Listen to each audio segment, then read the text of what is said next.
Is it recording? Yeah.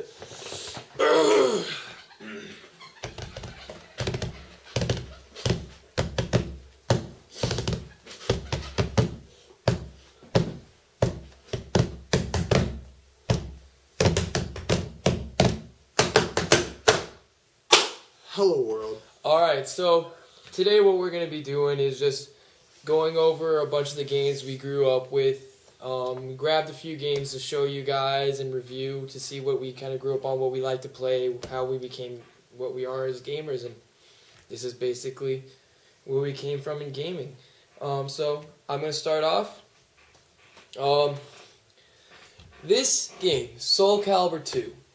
The Soul Calibur franchise, Soul Blade, Soul Calibur 2, and Soul Calibur 3 have all been great games.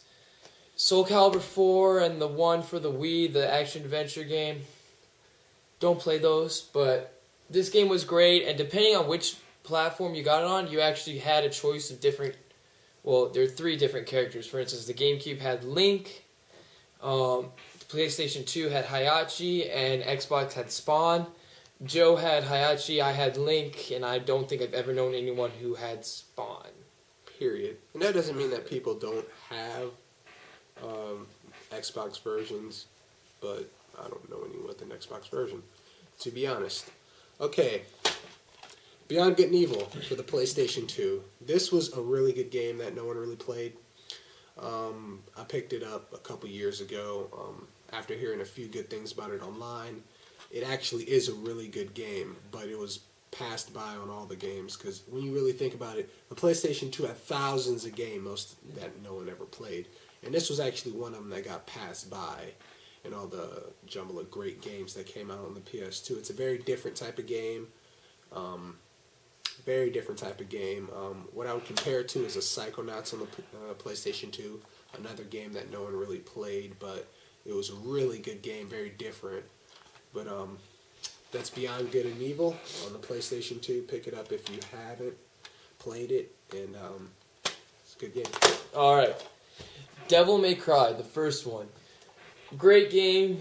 The series had a few hitches, but you know, we'll forget about 2 and 4 for now. But game's great game. Basically, if you go to YouTube and type in Devil May Cry intro, Devil May Cry 1, if you want, I don't know, intro, you'll basically see why the game's a great game. So, there you go. Pick it up, play it. I recommend a good portion of the series. Final Fantasy Tactics. Final Fantasy Tactics was a spin-off on the Final Fantasy series. It was their take on a tactical RPG game. Very solid game, very underrated Final Fantasy. If you haven't played it, play it. If you haven't bought it, buy it. It's one of my favorite Final Fantasy games, in my top 3, probably number 2, right behind another Final Fantasy game I'm going to talk about later. But very great game. Final Fantasy Tactics for the PlayStation 1, and I believe it's for the PSP, which doesn't include Cloud, so I recommend that game, because Cloud sucks ass. No disrespect. Alright, next game, RPG Maker 3. We have spent many hours in Las Vegas, inside, working on this game, ultimately not getting a lot done, because to play that game, you need a lot of patience, a lot of time on your hands, and yeah, we had neither. Yeah. So we didn't get a lot done, but it did end up being a really, really fun game to play if you have a couple people. Yeah, and patience. A lot of patience, and if you're creative, if you like making video games, that's a good place to start, because it gets very technical with all the different things, and you get to create your own story. It's a lot of fun, brag about people. Look, I made this game. So I'd recommend playing it. Tony Hawk's Underground for the PlayStation 2. This was a very, very fun game for me. The Underground series was probably the first in the Tony Hawk series to actually incorporate a storyline besides being the whole collect, skate, find the video type of thing. Had a pretty fun storyline, up-and-comer skater storyline. It was the first Tony Hawk game to use the face scanning feature that no one used that I know. But still a great game if you're a fan of the Tony Hawk Skater type series. It's probably one of the underground games were probably the last really good Tony Hawk games to come out. So if you haven't played it, you might want to pick it up. It's a pretty good game. Solid title on the PS2. All right, Grand Theft Auto San Andreas, but I'm basically going to be talking about all the Grand Theft Autos after they went 3D. And my experience, I will almost guarantee, is pretty much 95% of the rest of the populace is the same exact experience. You play it, not playing the story whatsoever, but you have a ton of fun just going around stealing cars, killing people, doing things like that, and then you do the cheat codes, and you have a lot more fun doing that. But you can't have fun without the cheat codes anymore. Flying cars, flying boats, even to the moon. I flew a boat to the moon. You should try it. Pick up the game and try it. It's fun. But after a while, it gets kind of boring.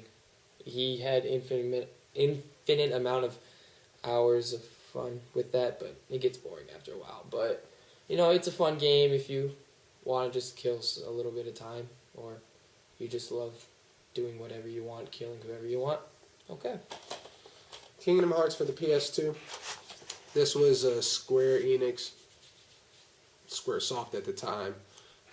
Disney mix-up. It had a lot of the characters from the Final Fantasy series and Disney mixed up. It was a pretty good action RPG, probably the first action RPG I actually got into. Battle system was really good. A lot of fun characters. Really enjoyed the Coliseum mode, or whatever it was called. Really fun game. If you haven't played it, pick it up. I'm not really a big Disney fan, but that game was very fun. And the second one too, in my opinion. Yeah, I recommend it. NBA Street. Great game, a lot of fun, playing basketball, doing ridiculous things, crossing over people, basically and one video game form. And you get to the end and unlock bug creatures, tall people, you unlock people throughout the whole game. And it's a lot of fun. I got it stolen from me a few times, and I bought it a few times, so if I had to rebuy it, then I liked it. So, Rogue Galaxy, another RPG for the PlayStation 2. Looked over title, in my opinion. A lot of great things in this video game. A lot of great elements, a lot of adventure and RPG elements. This is another action RPG. Ton of time in this game. It's a real tragedy that it's been ignored as much as it has been, because it was a really solid title. Some of the voice acting was a little cheesy to me, but I really didn't care. It had a nice look, a nice feel to it. The combat's really good, and the gameplay is more than enough to satisfy the average gamer. So if you haven't played Rogue Galaxy or picked it up, or you're kind of not sure whether or not you should get it, I say you get it. Mario Kart Double Dash. I've played every Mario Kart all the way back to the Super Nintendo, and even the most recent one on the Wii. I love the Mario Kart franchise. That's my favorite game of the franchise. I love the cooperation in that one. I do believe, however, it's best if you playing with people. I love playing with people with co-op. I love co-op games. It makes just the game more fun. But I can understand if you want to play alone, so I would recommend in the future adding the option for that or single player. But other than that, I really enjoyed Double Dash and its multiplayer co-op capabilities. Resident Evil 4 for the PlayStation 2. This game has come out on 3 different systems. Originally on the GameCube, then the PS2, then the Wii. That explains how good it is. Resident Evil 4 was more of an action genre game than the normal survival horror series that Resident Evil is known for. But it actually worked out, and it actually revived the entire Resident Evil series. It's a very good game. I played it many, many, many times, going through trying to get all the weapons, the Chicago typewriter, hand cannon, all that type of thing. Infinite rocket launch. Infinite rocket launcher. Very fun game. So if you haven't picked it up yet, I don't know why you haven't, because it's probably on any system that you have. So I'd check it out. I think it's even on the PC, right? I don't want to say and get crucified. It could be on the PC as well. So if you have a PC, pick it up if it's on it. But it's a very good game. You should check it out if you haven't already. Probably on Steam. Prince of Persia: The Sands of Time. it's the only game in the series because the older ones don't matter and the newer ones don't matter. So I'm going to say that that is the only Prince of Persia game they made ever. Period. But it was a really fun game, tampering with time, doing the rewinds and everything with that game. It was actually a really fun game, and I really enjoyed it back when I played it a while ago. I am very disappointed with the rest of the series, though.